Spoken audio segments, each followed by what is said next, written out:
What's going on, guys? Welcome back. Last night we had a lot of issues going on at the house. We actually lost 3 members. It was difficult. I understand that it's a recovery house and people come and go, and this is really a temporary place for people to stay. It seems like some people get used to a certain way of things working.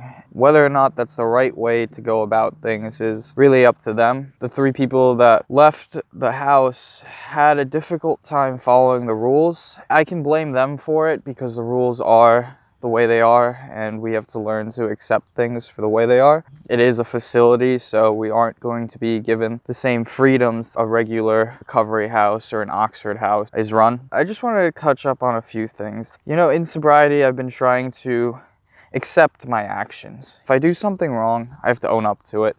There's no point hiding anymore or lying about it or saying it wasn't me or blaming someone else.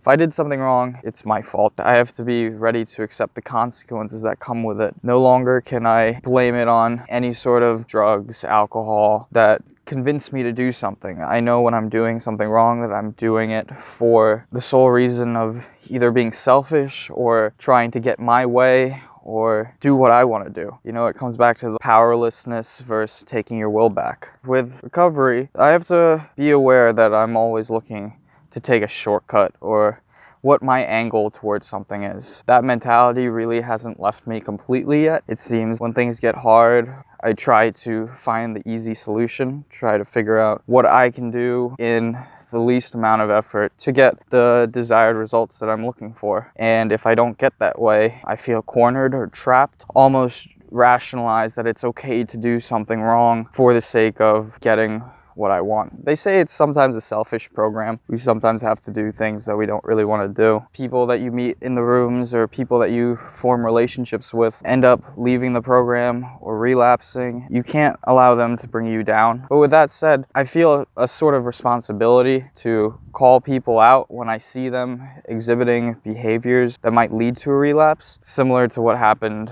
with our house, taking your own will back, doing things you're not supposed to do, rationalizing the insidious thoughts that come with day-to-day problems. If I see you going down a path that I don't necessarily think is right, I feel some sort of way that I have to bring it to your attention. And you know what? Maybe that might be the little bit of advice that someone needs to not make that wrong decision or to stop the wheels from turning, especially when it comes to preventing a relapse. I've always had this problem that I have to satisfy everyone else's needs and really live up to their expectations. I don't feel terrible when I don't live up to my own expectations. I realize that I'm not perfect. I realize sometimes I might have set the expectations too high, or I might have taken on too many things at once. When I don't meet someone else's expectations, that's when I really feel guilty. I have this friend who's going through some really difficult personal issues right now, dealing with their past, trying to get through it. For the most part, I'm usually there physically to give them a shoulder to lean on, help them talk things out. Because of my stay here at the recovery house, I can't help them out.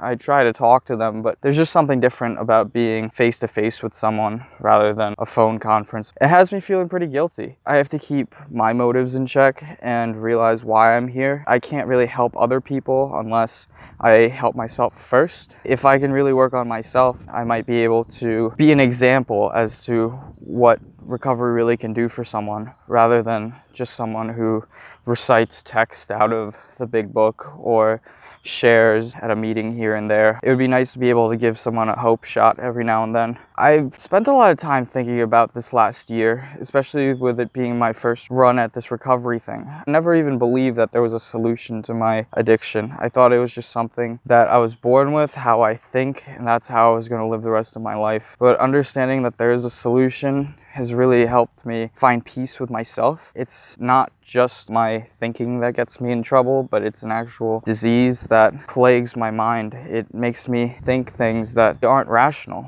things that will actually hurt me in a certain way. I was blessed with this recovery house. It was really a reset pass for me. I was able to stop what I was doing. It helped me get off the substances, no longer being dependent on anyone or anything just to get through the day. It gave me a reason to help others. I've become a helpful person now, something that I never could say about myself before. I've learned how to be a friend. I've learned what a friendship means. It's not always give and take, or just give or just take. When someone's going through something, it's okay to help them out, give them advice, console them without expecting anything back in return. And I feel the same way towards people respecting me. They're there for me when I need them, but also when I don't really have anything else to give back to them. I never was able to accept that. I've been able to identify emotions pretty well. It's still difficult some days to figure out exactly why I feel a certain way, or even that I'm feeling different. Without putting drugs and alcohol into my system, those feelings are much clearer. I've been able to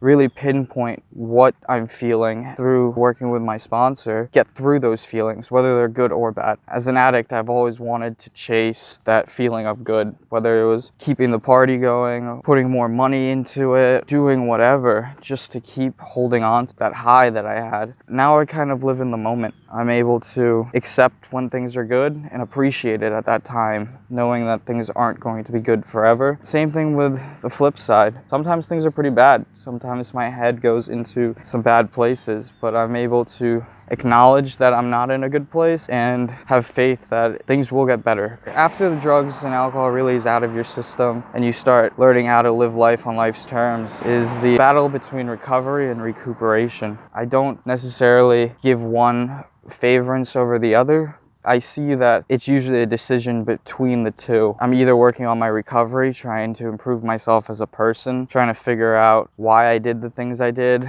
find closure with a lot of it. On the other hand, I'm trying to get back everything I lost, trying to figure out when I'm going to get out of here to get back to work, making money, moving out, starting a career, starting my life. In time, things will all work out, but I kind of want everything right now and then.